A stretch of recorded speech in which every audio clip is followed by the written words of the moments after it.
A'udzubillahi minasyaitonirrajim. Bismillahirrahmanirrahim.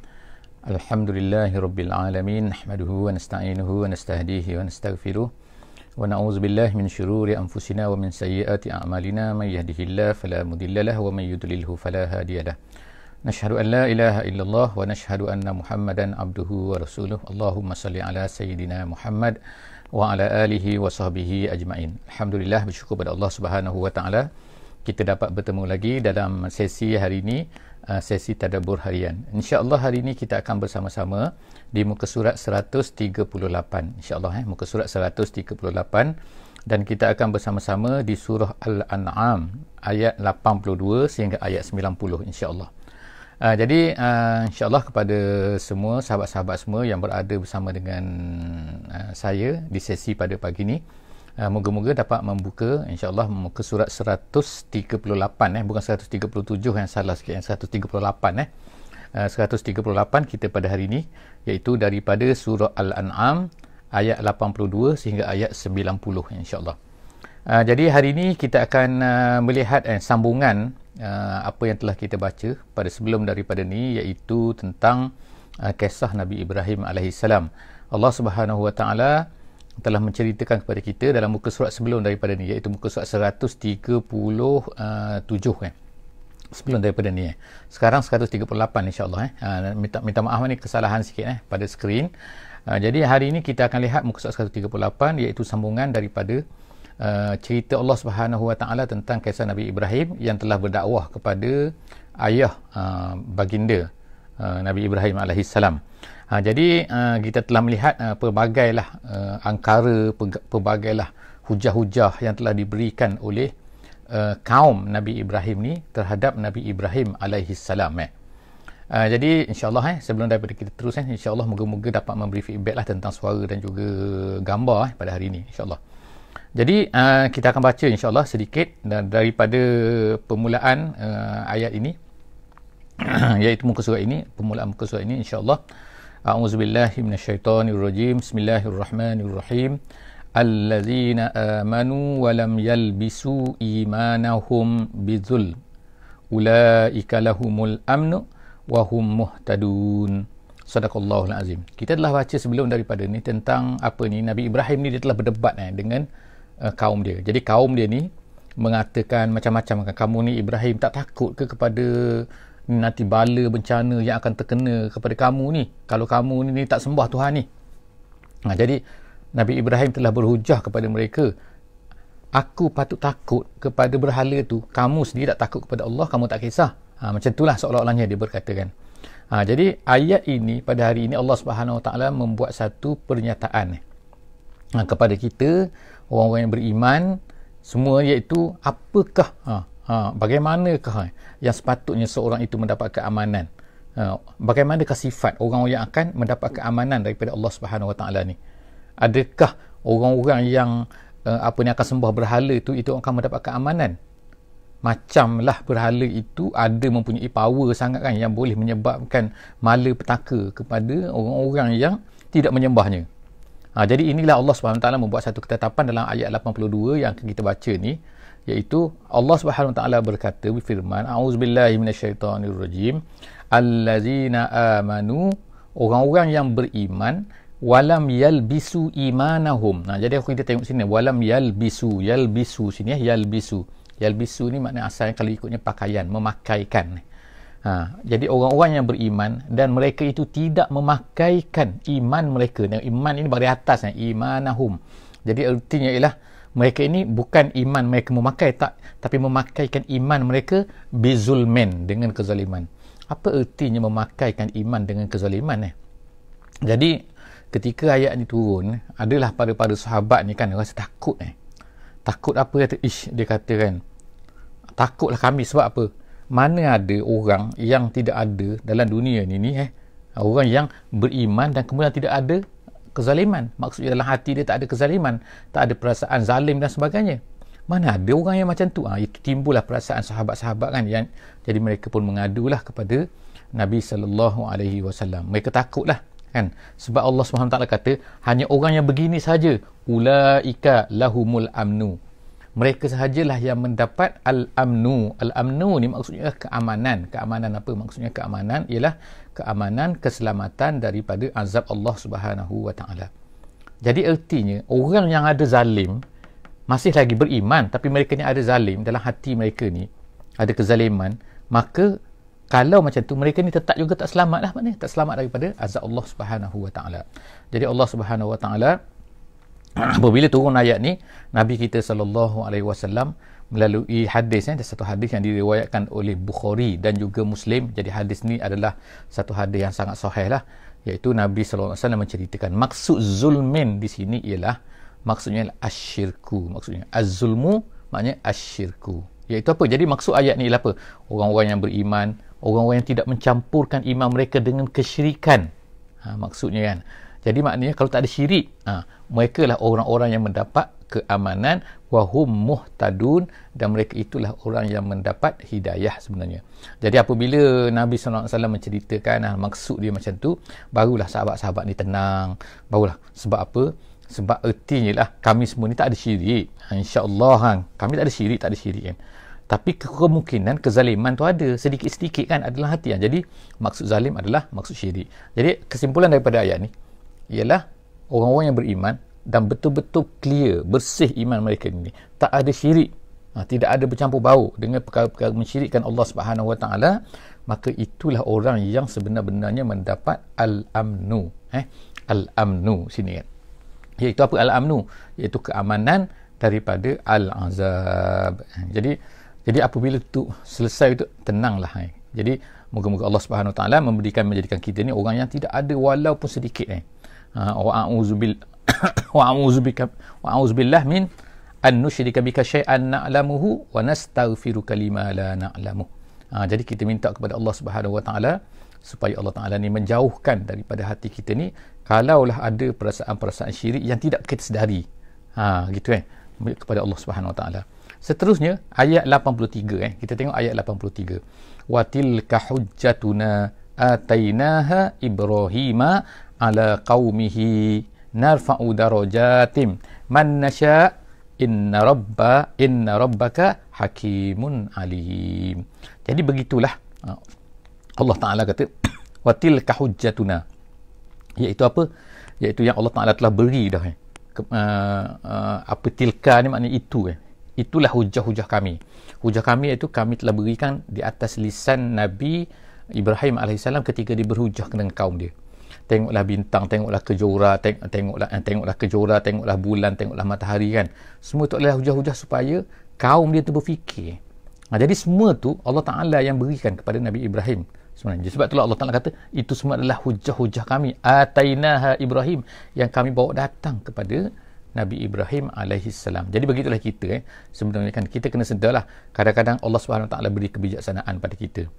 Kadang-kadang keluar daripada kita yang kita kalaulah kita sendiri kita tak mampu untuk berfikir dan sebagainya. Jadi Allah Subhanahu Wa Taala lah yang telah memberikan kepada kita ilham, memberilah kepada kita sehingga kita ni boleh bercakap. Kalau kita dulunya tak boleh nak explain satu benda tu, kadang-kadang tak nampak Islam kan. Jadi sebab itulah insya-Allah kan, apa yang Allah Ta'ala minta daripada kita ialah kita ni berusaha sedaya upaya mengikut kemampuan kita. Kadang-kadang apa yang kita cerita tu orang tak faham. Kita nak sampaikan Islam tapi orang tak faham. Jadi semua tu adalah kita serah kepada Allah Subhanahu Wa Taala. Jadi even Nabi Ibrahim pun Allah Subhanahu Wa Taala sebut itu adalah hujah kami. Tengok kan, maknanya kan bukannya datangnya daripada otak Nabi Ibrahim, pemikiran Nabi Ibrahim dan sebagainya, tapi datang tu daripada wahyu oleh Allah Subhanahu Wa Taala kepada Nabi Ibrahim sehingga dia boleh bercakap macam tu kepada kaum dia. Ala qaumihi, hujahnya ke atas kaum dia, narfa'u darajatin. Begitulah Allah Subhanahu Wa Taala mengangkat darajat. Darajat apa? Darajat min man nasha. Sesiapa saja yang kami kehendaki. Jadi maknanya kepada sesiapa, walaupun kita zaman sekarang ni kan kita tak adalah kan wahyu, tak adalah kan daripada Allah SWT. Kita ni dah bukan Nabi, kita ni bukan Rasul kan. Tetapi Nabi dan Rasul yang terakhir adalah Nabi Muhammad SAW. Tetapi Allah SWT masih boleh memberi ilham kepada kita kan. Iaitu dengan sebab itulah dalam hadis Nabi SAW kan, ihfazillah yahfazka. Nabi kata yang kepada Ibnu Umar radhiyallahu anhu, wahai Ibnu Umar, wahai Ibnu Abbas, Nabi SAW kata, nasihat dia, ya gulam, kamu jagalah Allah, Allah akan menjaga kamu. Begitulah juga dalam hadis yang lain, Nabi katakan, sesiapa yang mana dia tu bersama dengan Allah, maka dia tu Allah SWT akan jaga dia. Jadi begitulah seterusnya, kita boleh faham daripada ayat ni kan, Allah Ta'ala ni boleh mengangkat, narfa'u darajatin man nasha' inna rabbaka hakimun alim. Maknanya Allah SWT boleh mengangkat siapa-siapa saja yang dikehendaki, termasuklah kita kan. Kalau kita, jadi oleh kerana carilah keredaan Allah Subhanahu Wa Taala, jangan cari keredaan manusia. Sebab apa? Manusia ni tak boleh mengangkat manusia. Manusia bolehlah kita nampak macam, oh dia mengangkat orang ni, memberi pangkat benda dan sebagainya, memberi kehebatan dan sebagainya, tapi itu hanyalah luaran saja. Yang sebenarnya adalah Allah Subhanahu Wa Taala lah yang boleh mengangkat dan menjatuhkan seseorang itu kan. Inna rabbaka hakimun alim. Allah itu maha hakim, maha hakim di dalam segala pentadbirannya, iaitu mempunyai hikmah dalam segala pentadbirannya. Alimun, mengetahui dengan apa yang berlaku pada hamba-hambanya. Seterusnya kita tengokkan ayat seterusnya, itu ayat 84 ni. Ayat 84 ni Allah Subhanahu Wa Taala berkata, wa wahabna lahu ishaqa wa yaqub kullan hadaina. Maknanya selepas daripada tu, selepas daripada selesai semua tu, maka Allah Ta'ala ceritakan sedikit sebahagian daripada cerita Nabi Ibrahim ni di sini, ada di tempat lain. Sekarang ni kita berada di surah Al-An'am. Jadi tak semua perkara tentang Nabi Ibrahim diceritakan dalam surah Al-An'am ini. Ada banyak lagi dalam surah Hud, ada dalam surah Ibrahim, ada dan sebagainya lah kan. InsyaAllah nanti kita, bila kita lalui Al-Quran tu, kita akan jumpa lah, kita akan tengoklah bagaimana kan Allah Subhanahu Wa Taala ni banyak lagi menceritakan tempat lain tentang Nabi Ibrahim AS. Jadi selepas daripada dia tu, selepas daripada dia berhujah, mana Allah Subhanahu Wa Taala memberikan kepadanya, lahu wa wahabna lahu, kami berikan kepadanya Ishaq. Jadi Allah Taala berikan anak, kemudian memberikan Yaqub. Jadi kalau ada orang tanya kat sini kan, mana Nabi Nabi Ismail? Tak ada pun Nabi Ismail disebut sini. Jadi Allah Subhanahu Wa Taala sebut sini kan. Di tempat lain disebutkan Nabi Ismail. Jadi maknanya tak semua benda, kita katakan tak semua benda Allah Subhanahu Wa Taala sebutkan di sini kan, di dalam ayat ni. Jadi sebab itulah untuk faham Quran ni kita campur-campur semua. Kita tak boleh faham lah sebahagian saja dan kemudian kita berhujah dengan ayat tu bahawa tidak ada Ismail di sini, contohnya lah kan. Itu adalah cara yang tak betul lah. Begitu juga dengan hadis Nabi, hadis Nabi. Kalau kita nak faham hadis Nabi pun, kita kena faham, bukannya ambil sedikit kemudian kita faham hadis tu, tapi sebab apa? Dia melengkapkan di antara satu sama lain. Jadi Al-Quran melengkapkan di antara satu sama lain. Sebab itulah kita kena ambil semua sekali, seketul. Dan begitu juga hadis. Jadi hadis dan juga Al-Quran dia kena combine together. Tengok kan, ada kadang-kadang dia nasakh, ada kadang-kadang dia mansukh, ada kadang-kadang hukum ni lebih dahulu, ada hukum ni kemudian kan, hukum ni dipakai, hukum ni tak terpakai lagi dan sebagainya. Jadi itu adalah merupakan cara lah kan dalam kita nak mempelajari Quran ataupun mempelajari hadis. Jadi Alhamdulillah, dengan usaha kita sedikit ni, insyaAllah moga-moga Allah SWT lah beri kepada kita, kalau kita sempat, kalau ada disebutkan oleh para ahli tafsir, maka kita akan sebutkan insyaAllah kalau ada perkara-perkara yang begini. Jadi Allah SWT kata selepas daripada itu diberikan kepada Ibrahim, wa wahabna lahu li Ibrahim, di sini Ishaq, iaitu anak, dan kemudian wa Yaqub, dan kemudian anak kepada Ishaq ni ada pula penama Yaqub. Kemudian kullan hadaina, semua tu kami berikan, kami beri hidayah kepada mereka. Tu habis kat sini kan, makna anak dia. Dan selepas daripada itu ada lagi anak Nabi Yaqub AS, iaitu Yusuf AS. Tak disebutkan di sini kan, disebutkan selepas daripada itu. Jadi Allah Ta'ala sebutkan wa nuhan hadaina min qablu. Allah Ta'ala kata sebelum daripada itu kami beri hidayah pula kepada Nuh. Sebelum daripada itu, sebelum daripada mana? Iaitu sebelum daripada mereka, sebelum daripada mereka semua ni, Allah Ta'ala dah beri hidayah kepada Nuh, iaitu dia tu menjadi seorang rasul. Hadaina min qablu, sebelum daripada itu, wa min zurriyatihi, dan kemudian daripada zuriatnya. Daripada zuriat siapa ni? Kalau kita katakan, iaitu daripada zuriat, dia kata, mengikut ahli tafsir kata, dan daripada zuriat Nuh AS. Ini ialah Nuh AS. Jadi daripada zuriat Nabi Nuh ni diberikan ramai lagi selepas daripada itu. Maknanya kalau ikutnya semua itu adalah daripada zuriat Nabi Nuh lah kan. Kita tengok kan, Nabi Ibrahim pun, Nabi Yaqub pun, Nabi Ishaq pun dan sebagainya. Dan kemudian Allah Ta'ala berikan, tengok ni, Dawud, Allah Ta'ala sebut nama. Sebab itulah kita ni, Allah Ta'ala sebutkan nama-nama dalam Al-Quran. Jadi sebab itulah kita yang kita kata timbulnya lahir 25 Rasul tu yang wajib dipercayai, itu ialah kerana semua nama-nama tu adalah nama-nama yang disebutkan oleh Allah Subhanahu Wa Taala di dalam Al-Quran. Jadi Allah Ta'ala, kita tengok kan, Allah Ta'ala sebutkan Dawud dan kemudian Sulaiman, anak kepada Nabi Daud, iaitu Nabi Sulaiman, wa Ayyub. Wa Ayyub. Selepas daripada itu Allah Ta'ala beri pula kan, iaitu Ayyub. Kemudian selepas daripada itu siapa lagi? Wa Yusufa. Yusufa anak anak kepada Nabi Yaqub alaihi salam, wa Musa, iaitu keturunan lagi daripada Nabi Yusuf alaihi salam, iaitu Nabi Musa, wa Harun, wa kadzalika najzil muhsinin, dan begitulah kami minta maaf wa kadzalika najzil muhsinin, iaitu sebagaimana kami telah maksud ayat ni, sebagaimana Allah Subhanahu Wa Taala telah balas mereka semua ni, maknanya balas dengan kebaikan, balas dengan syurga, balas dengan apa semua kan, maka begitulah juga Allah Taala kata najzil muhsinin, kami akan balas orang-orang yang muhsin. Maknanya orang muhsin tu ialah ihsan lah, kita kata kan, perkataan ihsan, orang-orang yang melakukan ihsan, maka kita panggil dia muhsin. Jadi muhsin ni maknanya, kalau kita terjemahnya, maknanya orang yang baik lah kan tapi maknanya orang yang baik yang lebih lah kan. Sebab apa? Dalam definisi ihsan yang diberikan oleh Nabi kita sallallahu alaihi wasallam, Nabi kata al-ihsan an ta'budallah ka'annaka tarahu fa illam takun tarahu fa innahu yaraka. Ihsan itu ialah engkau beribadah kepada Allah, engkau menjadi hamba kepada Allah Subhanahu wa taala seolah-olahnya engkau melihat dia. Kalau kau tak dapat an ta'budah ka'annaka tarahu, kalau kau tak dapat merasai bahawa kau melihat Allah, memang tak boleh lihat Allah kan, tapi merasai maka rasailah kan bahawa Allah Ta'ala tu melihat kamu. Jadi kalau ada perasaan maknanya muraqabah Allah Subhanahu Wa Ta'ala kepada kita, itu maka kita telah dapat sampai kepada muhsin. Jadi Allah Ta'ala akan membalas orang-orang yang muhsin ni sebagaimana Allah Ta'ala membalas. Kita tengok ialah Allah Subhanahu Wa Ta'ala minta maaf sekejap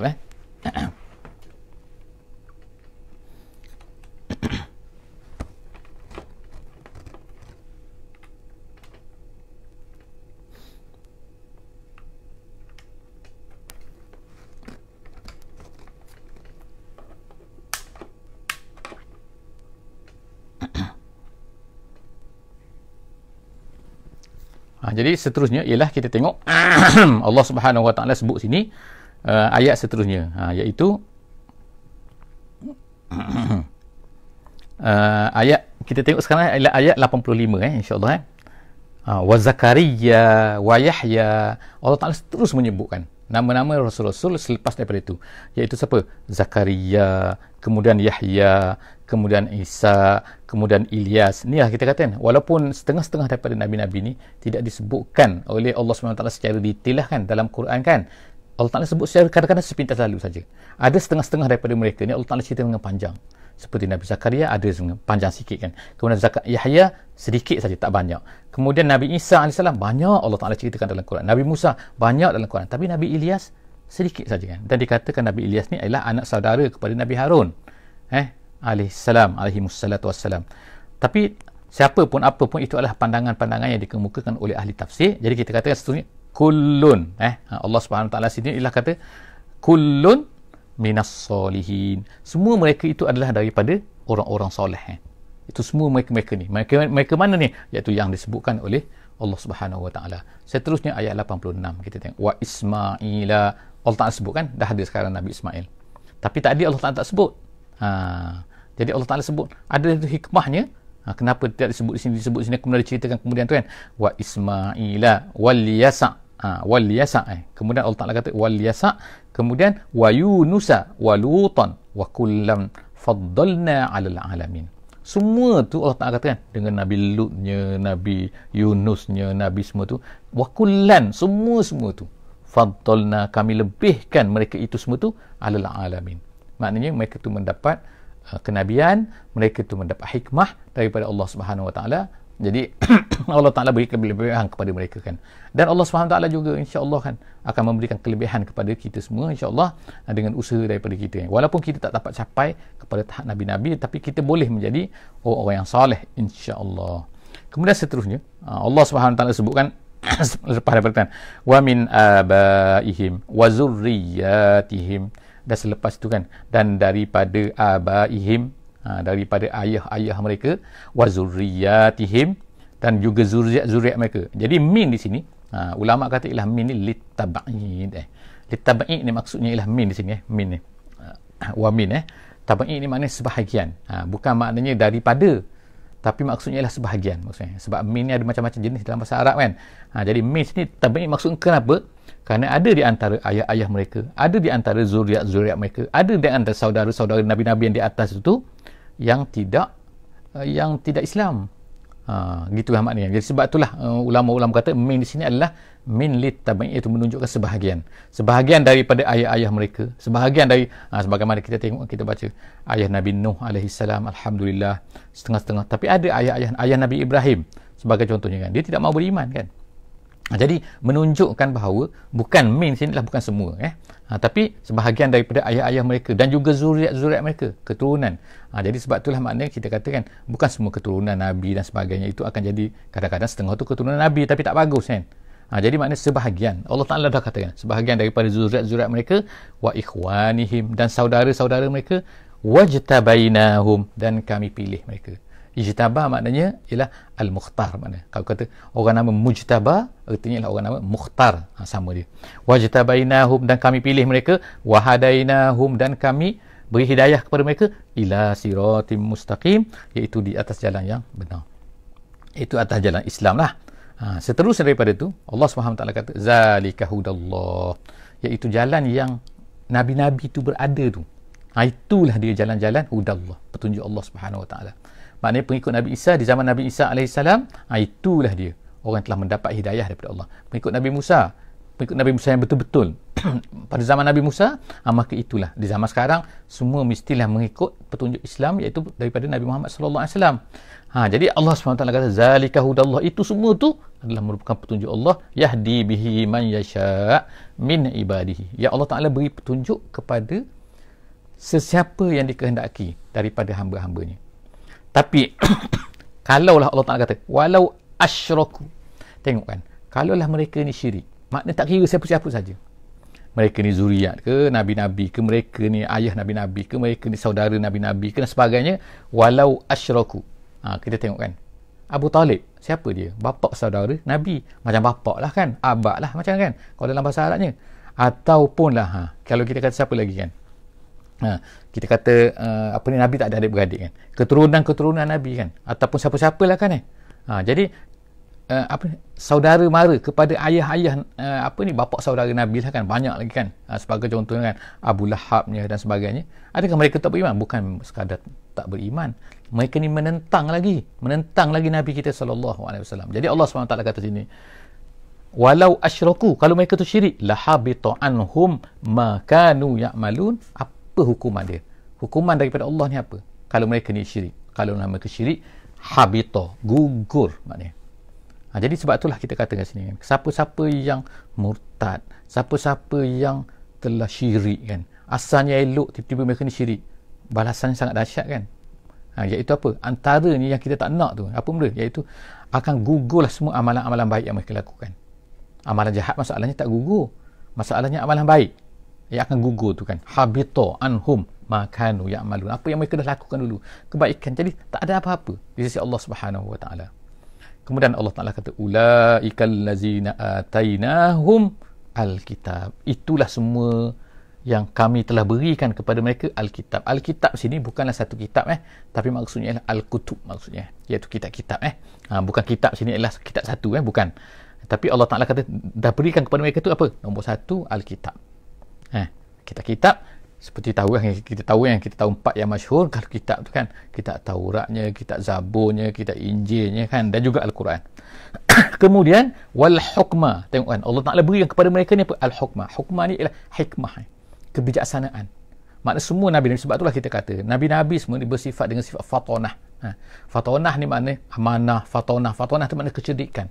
Daripada zaman tu, pada zaman tu orang yang paling cerdik itulah yang Allah Ta'ala akan ambil jadi rasul. Allah Ta'ala jadikan mereka ni orang yang paling cerdik sekali, bukan orang yang paling tak pandai, tak tahu. Tak, mereka paling cerdik. Cerdik ni tak mesti masuk universiti kita kena ingat juga kan. Bukan mesti belajar tinggi. Cerdik ni cerdik, dia ni adalah orang yang mempunyai hikmah kan. Sebab itulah orang yang mempunyai hikmah kita panggil dia hakim. Hakim dia orang yang mempunyai hikmah. Kemudian wan nubuwata, Allah Ta'ala berikan kitab, berikan kepada al-hikmah kepada mereka, dan berikan an-nubuwah, kenabian.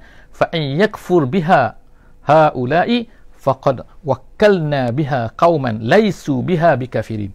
Ulama-ulama tafsir kata kat sini, iaitu apa kan? kalaulah, fa'in yakfur biha haula. Haula sini ialah fa'ilah, kita kata kan, kalaulah mereka-mereka ini kafir dengannya, dengan nabi-nabi, dengan apa, dengan kitab semua tu kan, kalaulah mereka ini kafir dengannya, maka Allah Ta'ala kata faqad wakkalna biha qauman laisu biha bikafirin, kami akan wakilkan, kami akan serahkan, kami akan berikan kepada siapa? Biha, dengan perkara-perkara yang atas tu, qauman laisu, kepada orang lain yang laisu biha bikafirin, yang mereka tu tak kafir. Jadi dalam ulama tafsir kata, jalan lain dia kata ialah, kalau orang-orang Mekah ni tak nak beriman, maka Allah Ta'ala boleh beri kepada orang lain untuk beriman, iaitu siapa? Orang-orang Aus, orang-orang Khazraj, orang-orang Ansar, dan kemudian orang-orang Muhajirin. Maknanya orang lain, kamu tak nak sudah. Macam itulah kamu kan. Jadi bagi Allah Subhanahu Wa Ta'ala tak penting kamu tak terima tu kan. Kamu jangan rasa kamu ni mengefek Allah Subhanahu Wa Ta'ala. Tak kan? Tak memberi mudarat apa-apa kepada Allah. Allah Ta'ala boleh gantikan orang lain dengan ganti. Tengok kan, jadi Allah Ta'ala kata fa in yakfur. Kalau kamu kufur dah. Kalau minta maaf, kalau haula ni kufur, maka kami akan beri kepada kaum lain yang mereka mana mereka itu tidak kufur dengan Allah Subhanahu Wa Ta'ala. Seterusnya insya-Allah ayat yang terakhir yang akan kita baca pada pagi ini, iaitu ulaikal ladzina hadallah fabihudahu muqtadih. Itulah yang Allah Ta'ala sebutkan tadi tu, iaitu orang-orang yang Allah Ta'ala gantikan. Kalau sikutnya ialah dalam tafsir kata, iaitu orang Ansar, orang-orang Muhajirin. Mereka-mereka itulah orang-orang yang Allah Ta'ala beri petunjuk kepada mereka itu dengan petunjuknya. Maka dengan petunjuk itu hendaklah kamu iktadih, kamu ambillah ikutan. Jadi sebab itulah daripada ayat ni lah kita katakan kita ambil ikutan kan. Yang Nabi SAW pun berkata kan, ashabi kan nujum, sahabat aku ni seperti bintang-bintang kan. Maka siapa-siapa yang nak mengambil apa-apa daripada aku, Nabi sebagai kuduah kan, tetapi selepas daripada Nabi tu boleh ambil lah daripada para sahabat kan. Jadi sebab itulah sehingga setengah-setengah daripada ahli-ahli mujtahid kan, seperti Imam Malik dan sebagainya, telah mengambil bahawa apa yang dilakukan oleh sahabat Nabi tu, di Madinah tu, amal ahli Madinah dipanggil kan, adalah merupakan menjadi hujah di dalam hukum. Kalau tidak ada dalam Quran, tidak ada dalam hadis dan sebagainya. Sebab apa? Bagi Imam Malik dia kata orang-orang yang berada di Madinah itu, iaitu anak-anak para sahabat, mereka ini tidak akan melakukan satu perkara, melainkan perkara itu adalah diambil daripada ayah-ayah mereka, iaitu para sahabat. Jadi sebab itulah berdasarkan juga kepada ayat ni, fabihudahu muqtadih, maka dengan petunjuk mereka itu hendaklah kamu ikut dia, iqtadih. Qul la as'alukum, katakan wahai Muhammad, la as'alukum alaihi ajra, tidak adalah semua perkara ni kan, in huwa, apa yang aku buat ni, illa zikra lil alamin, melainkan adalah hanyalah nak memberi peringatan kepada alam. Jadi kalau kamu tak nak ikut, apa aku nak buat kan? Aku bukan minta upah pada kamu. Jadi yang kamu ni rasa susah hati sangat, rasa nak marah sangat kepada aku ni, kenapa? Gitulah seolahnya kan. Aku tak minta upah kepada kamu kan, aku tak menyusahkan kamu pun, tapi kenapa kamu nak marah sangat pada aku kan? Aku nak berperingatan je. Nanti kamu kata pula aku tak peringatkan kamu dan sebagainya kan, bila tiba di akhirat kan. Jadi sekarang Nabi telah menyampaikan, Nabi telah memperingatkan kita melalui hadis-hadis yang kita jumpa, melalui apa Quran yang telah disampaikan kepada kita kan. Kita dengar, kita ada Quran sama dengan apa yang didapati oleh Nabi, oleh para sahabat dulu, Quran ni jugalah. Maka sepatutnya kita lah mendapat pengajaran daripada semua yang ada pada kita ni, insya-Allah. Yang penting ialah kita berusaha untuk memahaminya, insya-Allah. Dan apa yang kita lakukan ini adalah sebahagian daripada usaha yang kita mampu lakukan, insya-Allah. Setakat itulah saja, insya-Allah, sesi kita pada kali ini, iaitu pada muka surat 138. Insya-Allah jumpa lagi di muka surat 139 dalam sesi akan datang. Aku qauli hadza wa astaghfirullahal azim li wa lakum. Bismillahirrahmanirrahim. Wal 'asri innal insana lafi khusr illa allazina amanu wa 'amilus solihat wa tawasaw bil haqqi wa tawasaw bis sabri.